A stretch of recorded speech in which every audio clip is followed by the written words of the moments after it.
Today, mga igsoon, this morning, I will be talking about the great test of love. Kay gugmaan man kay mo ron. Kabalo man ko, gugmaan kay mo kay murag na-renew ang mga paghigugma gahapon lang. Gahapon lang, ano man dyan, gahapon lang. Okay, so, the great test of love. Okay, ang atong passage nga na mga igsoon sa Genesis chapter 12, chapter 13 og 22. Story ni siya about ni kinsay nakahibaw? Ni Abraham, ni Isaac, ni Lot. Daghan sa mga karakter pero about ni siya sa kanang kuan gyud ang main character nga ni si Abraham. Okay, atong basahon ang 12, pilion nang nato mga igsoon, 12 verse 1 and 2. Ingon dire. The Lord said to Abram, leave your country, your family, and your relatives, and go to the land that I will show you. I will bless you and make you descendants into a great nation. You will become famous and be a blessing to others. Hallelujah. Magampo ta mga igsoon. Labing balaan og mahigugmao na mga Dios ning takna sa kabuntagon Ginoo. Amo kang gipasalamatan Ginoo sa dako kayo ni mga gugma Ginoo nga imong gipakita ug imong gihatag nga ri kanamo Lord. Salamat o Dios nga sa kanunay ikaw Ginoo nag-atiman sa among matag usa kinabuhi Lord God labaw sa tanan sa among espirituhanon nga bahin o God. Salamat Lord sa imong mga pulong Ginoo nga among paminawan karon ing takna sa kabuntagon nga dili kani Ginoo mulabayng kawang o Dios kun dili Lord magapabilin kani sa among tagsa-tagsa kakasing-kasing ug hunahuna Ginoo ug diin amo kani Ginoong magamit o Dios sa among pagpadayon sa paglakaw Ginoo pagkinabuhi Ginoo subay sa imong kabubuton Lord God ug dalaygon ka o Dios sa walay katapusan ug amahan ning takna sa kabuntagon Lord ako nagaampo Ginoo nga imong ablihan ang among tagsa-tagsa kasing-kasing o Dios, among tagsa kahuna-huna o God, nga diin Lord, amo Ginoong masalod Ginoo ang imong mga pulong Lord, nga diin amo kaning magamit Ginoo aron sa pagtubo sa among espirituhanon nga bahin Lord. Bless your word this morning o God. Bless your people Ginoong that magapaminaw sa imuhang mga pulong o Dios ug kaming tanan Ginoo mabusog Ginoo sa imuhang pulong Ginoo ning takna sa kabuntagon. We give you praise, we give you glory and honor, God. In Jesus' mighty name. Amen og amen. Hallelujah. So, the great test of love. Mura magmasumpay no, great test. So the great test of love. Okay, so, daghang mga tao, musulti sila og nahigugma ko sa Ginoo. A while ago, we are singing Jesus, I need you. I know. Jesus, lover of my soul. Okay. I love you. I need you. Burabag, atong yung gihatag sa Ginoo ang tanan atong gugma. Pero magmutaligsik ra gamay, di kita kadung sa simbahan, di ta ka-attend. Pero kung nahigugma ka sa imong isig ka tawo, kung nakahigugma ka sa imong mahal sa kinabuhi, bisan pagbaha, imo nang lutason. Bisag uwan, magpasinguan gyud na may jacket. Pero padong sa simbahan mo taligsik ra gamay. Ay, tugnaw man lami kato, di ko madto point namatay raincoat na jacket pero dili gyud makuha. Di ba? Pero pag makakanta, wagas kaayo. Pero dili na kita mag-igsoon. Amen. Amen. Ingnay mo katapi dili na ikaw. Okay, so many people say they love God, but love is not proven by words alone. Kanang tao nga sigig ingon nimo I love you karon dili na ma-prove iyang love unless nga wala siya'y buhaton. Kaya man mura man iguanoy. So dili na siya ma-prove sa words raman, sa words rataman ba, so dapat na siya'y buhaton. Love is proven by test. Ma-prove po na siya kung matestingan, kung tinuod ba gyud na siya. Di ba ang bulawan bitaw testingan, unsaan man na pagtesting be? Kung tinuod na siya nga bulawan. Ito siya, sunugon nila para mailhan nga tinuod ba gyud siya nga gold o bulawan. So, in this scripture, in this passage, mga chapter, mga igsoon, sa kinabuhi ni Abram, so, God often tests not to destroy Abraham. Or, wala ta sulay gitagaag pagsulay sa Ginoo aron sa paguba sa atong matag usa kinabuhi mga igsoon. But, to reveal what is truly in our hearts. Usahay mga igsoon sa kinabuhi nato, naay mga testing nga moabot dili aron nga ma-destroy ka, aron maguba ang imong kinabuhi, but to test or to reveal what is truly naa sa imong kasing-kasing. Amen. Hallelujah. So, si Abram mga igsoon, kinsa may nakaila ni Abram? Kaila lagi mo Abram? Kinsa man be? Maminaw dyan lang Sunday school. So si Abram, gitawag siya sa Ginoo. Si Abram mga igsoon, dili siya kanang Kristohanon or naay tao nga nagsangyaw niya aron makristohanon siya. Bura bitawag si Abraham, gitawag sa Ginoo, diha dayon. Wala siya kay ang background manggod ni Abraham mga igsoon is kuan siya kanang gikan siya sa line sa ingon dire, he came from the line of Shem, the son of Noah. Okay, so kani si Abraham, di ba kabalo nga mo sa kanang story no Noah no? Si Noah ba to ang gikaon sa isda? Si Jonah dito. Si Noah katong naghimo og arka. Unya na siya itulo ka anak. Kinsa man to be? Si Ham, si Shem og si Japhet. Okay mo na. Pero kani si Abraham gikan ni siya sa linya ni Shem. Okay. So this shows Abram belonged to a family preserved after flood. So iyahang bloodline gikan ni Noah, ni Shem, unya hangtod na sa kuan ni Abram. So, bisan gi-preserve sila mga igsoon sa flood, yet sila tong mga tao nga wala gihapon kanabitang nagkuan sila nagtuo sila sa covenant but still wala gihapon sila nagsunod sa kinabuhi nila ingon nga kanang mga magtutuog yun ni Kristo. Naapil lang to sila sa sakay sa arka tungod ni Noah. Kay anak man sila ni Noah. So, iya dyan itong gisiguro. Okay, so, kani si Abraham mga igsoon, he was called or he became a father of faith.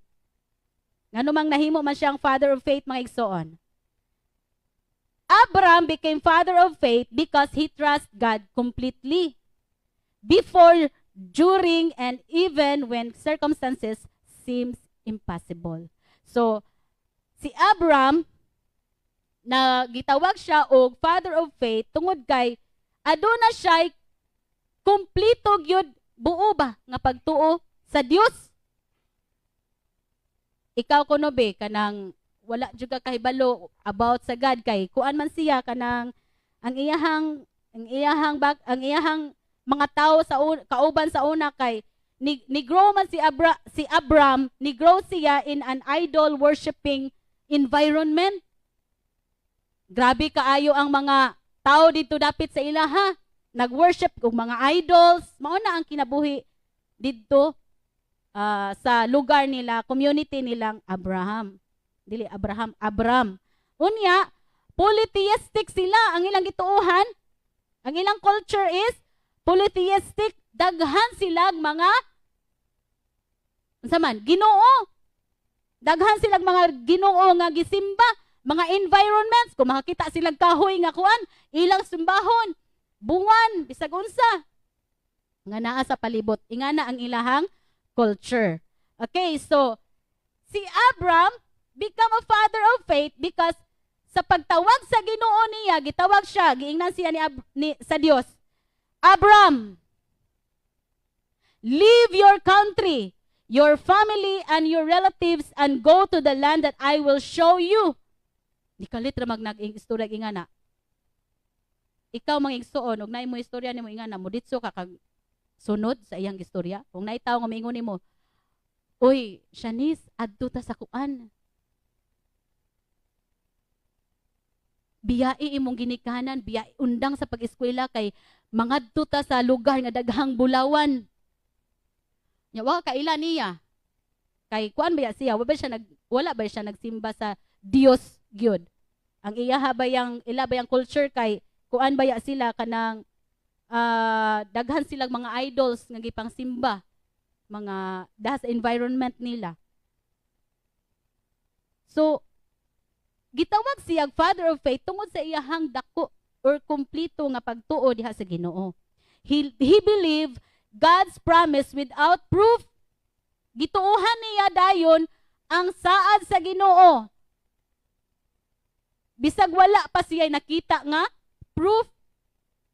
Kita baya kay to see is to believe baya ta? No. Pakita sa ko unsay imong unsa ba ka tinuod nga naay bulawan adto kay mudong ko. Oh. Pero si Abraham giingnan ra siya sa Ginoo, "I will bless you and make you descendants into a great nation." Giingnan siya ani pero tiguwang na sila, wala sila'y anak. Unsaon ka niya pagkahimong great nation no? Pero nituo siya sa Dios nga nagtawag niya. He obeyed God immediately and sacrificially. Nganong sacrificial man mga igsoon para ni Abraham? Kay si Abraham gikan siya sa dato nga pamilya. Abraham was very rich. Chapter 13 verse 2. Abraham was very rich. He owned many cattle, sheep, and goats, and had a lot of silver and gold. So, dato kayo sa Abraham mga igsoon, pero iyang biyaan ang iyahang naandan didto, ang iyahang culture, ang iyahang family, ang iyahang tanan, iyang biyaan. Kay giingnan siya sa Ginoo. Pero unsay gibuhat ni Abraham? He obeyed God immediately. Walay pagduha-duha mga igsoon, walay pagpangutana. Pero immediately ni-obey siya sa Ginoo. He left his country, relatives, and security because God said, "Go." Kung ingnon ta sa Dios, go, lakaw, adto. Without any proof nga ma-secure imong kinabuhi, musunod gahatag mga igsoon? Ha? Kanang tinud-anay lang gid nga pagkaistorya ba? Musunod gahata?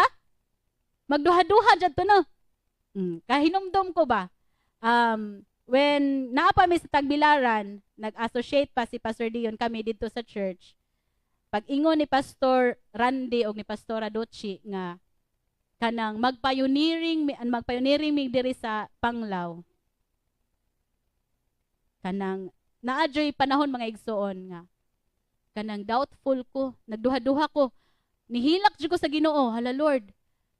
Kanang wala man minangandoy nga magdalag church. Amo lang is mutabang sa church, mutabang sa pastor, mag-associate ana ra.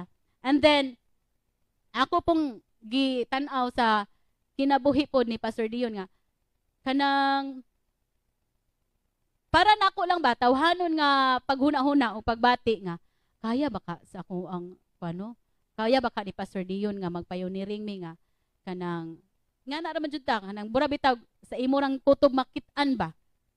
Pero pag ingon nila nga 2021 magsugod mo adto na mo ning anak man na si Pastor, yes.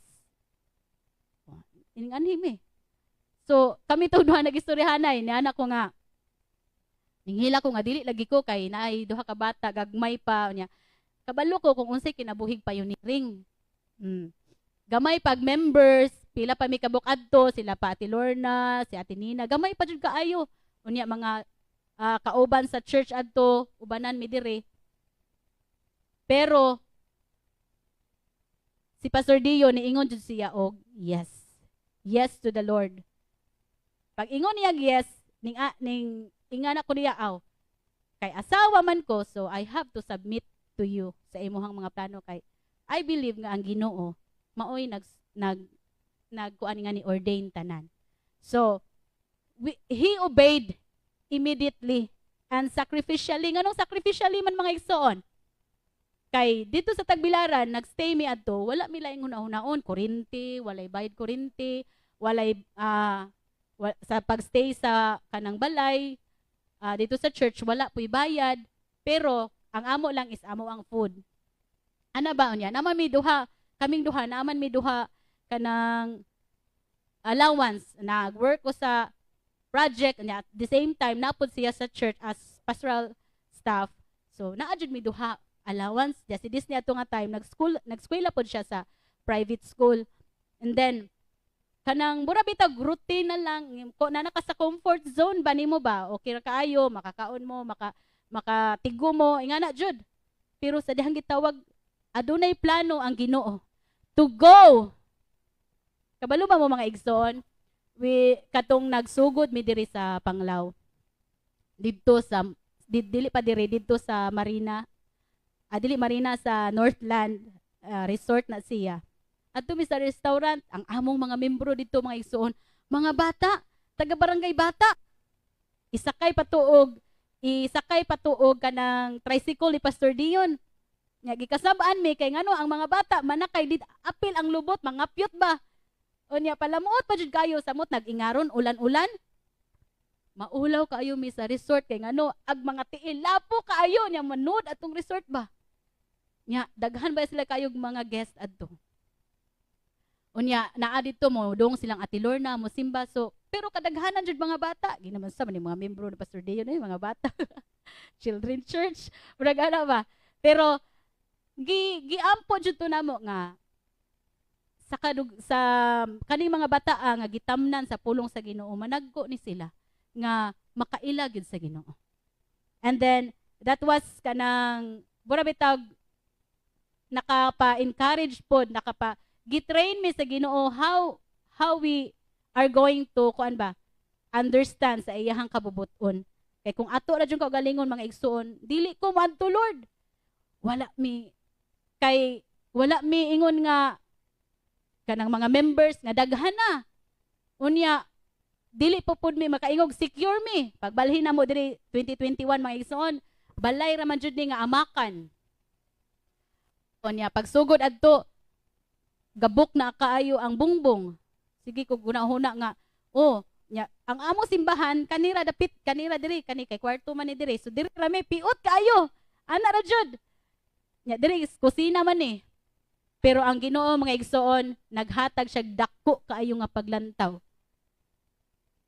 Naghatag siya vision ni Pastor Dion nga dili ra hunahuna ba nga sama sa manok nga naara siya duko-duko. Girinyo iyahang mind or gitagaan siya vision sama sa agila nga makit-an niya in the future unsa ni nga na mahitabo. Praise God kay naata karon. Murag dili pa jud siya kaayo dako at least kanang gipahimutang ta sa Ginoo nga ma-comfort ra ta sa ato ang pagsimba. Amen. Hallelujah. So gitawag si Abraham, he obeyed immediately and sacrificially. Gisakripisyo niya iyahang culture, iyahang family, iyang gibiyaan. His faith was not just belief, it was an action. Ang iyahang pagtuo mga igsoon, dili ra to taman sa kanabitaw naa siya gituuhan, but then ni action gid siya. He trusted God. Ngano pong nahimo siya nga rason, another reason nganong nahimo siyang father of faith because he trusted God over time. Dili ra kaisa. Maura ba di sakit sa tao? Musalig ta, mo trust ta sa tao, kaisa ra ug mapakyas na ganing wala na gyud na. Mao ginay kinaiya sa tao, di ba? Pero kung ang atong trust mga igsoon atong ibutang sa Dios, makasalig ta sa Ginoo sa tanang panahon. Kay ang Dios dili gid siya mopakyas. Amen. Si Abraham, he trusted God over time, not just once. Kanunay jud siya nagtrust sa Ginoo. Ikaw kunay palakwon ato sa lugar nga wala ka kabalo. Igabot nimo ay gibahay na nimo ang Ginoo na unsa man kaludoy imo mo gidala diri nga wala man dai ni tarong ani nga kuan niya. Unsa may kabutangan ako ingani ako mga katol, akong mga goat, akong mga kuan nga wala may lugar. Pero Abram trusted God. He waited years for son. Di ba? Dugay sila nga wala nakaanak ni Sarai no o si Abram. Pero because of his trust sa Ginoo, pagsalig sa Ginoo, naghuwat sila years nga makabaton og anak. His faith was tested by delay. Gitest pud ang iyahang faith mga igsoon, ang iyahang pagtuo. Gidelay, gidugay sa Ginoo, mga uncertainty sa kinabuhi and weakness. Pero nakatabang to siya pagpadayon sa to keep on trusting the Lord. Hallelujah. So, dili sa yun mga igsoon ang kinabuhi ni Abram. Unya, ikan sa ngalan nga Abram, gihimo sa Ginoo nga Abraham. Abram means exalted father. And then, gihimong Abraham, meaning father of multitude. Gihimo siyang father of many nations. God changed his name as a sign of covenant and a reminder that God defines identity and destiny. So, giusob sa Ginoo mga igsoon ang iyahang pangalan gikan sa Abraham ngadto sa Abraham mao ni aron as a sign of covenant ang iyahang pakigsaad and a reminder that God defines identity and destiny. Imuhang destiny mga igsoon. Abraham did not came from a line of a believer. Dili pareha nato no. Kaning atong mga anak, linya naman ni siya sa mga magtutuo. Pero si Abraham gikan siya sa pamilya nga grabe idolatrous ba. Pero God called him and he obeyed immediately. Without any hesitation, without any question, without any mga murmur pa diha, mga pagbagutbot, but then iyaha nga gisunod ang tawag sa Ginoo sa iyang kinabuhi. So, true love for God is revealed through obedience. Ang tinuod nga gugma mga igsoon para sa diha sa tong Dios is ma-reveal ni siya through obedience, surrender, and trust during life's greatest test. Okay, so masukod lamang ang atong tinuod nga gugma gyud. Kung nahigugma gyud sa Ginoo, masukod ra gyud na siya og kanang pinaagi sa atong pag-obey niya og pag-surrender sa atong kaugalingon, and then pagsalig pod during sa mga dagko nga mga testing sa atong mga kinabuhi. Kasuway na ba mo mga dagko nga mga testing sa inyong kinabuhi mga igsoon? Ay isi-isi pa may pastora barag wala pa ko kasuway o kanang grabe jud kayo nga pagsulay makaingon ko grabe burag gidatugan jud ko sa kalibutan. Kasulay na mo wa pa kay atong sulayan. Joke ra. Okay. So, as we look at Abraham's life, we will see that God tested his love in 3 major areas. Okay. Adunay tulo ka areas sa kanang kinabuhi ni Abraham mga igsoon nga gitest sa Ginoo. Okay. So, una, love over comfort. 2, love over relationships. Ikatulo is love over promises. Okay, so ang tinuod nga gugma mga igsoon, masukod na siya kanang imong tinuod, kanang imong gugma nga giingon nga tinuod imong gugma sa Ginoo, masukod na siya o ma-reveal na siya, mugawas na siya pinaagi sa imong pagkamasinugtanon sa buluhaton sa Ginoo. Ug sa imong pag-surrender sa imong kinabuhi sa Dios, ug sa imong pagsalig sa imong kinabuhi every time nga nadunay testing nga moabot sa imong kinabuhi. Hallelujah.